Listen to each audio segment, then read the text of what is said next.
Hi, my name is Daniel Tal. I'm hoping you're having a really good day.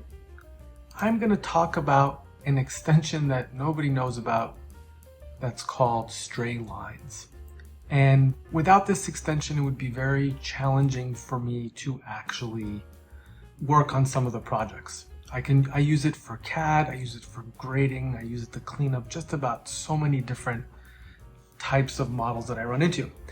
This is a free extension at smustard.com. Link is below in the description. And just download it. However, you can't simply just go and normally install it.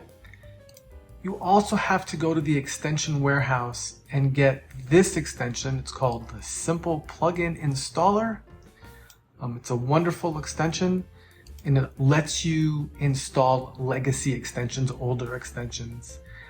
This one, once you install it, you download, install it, you go to extensions and you can go to install, and then you can pick RB, RBZ, or zip. In this case, the Mustard script is in RB, .rb. So you need both of them to actually work. So what does this extension actually do? This is from a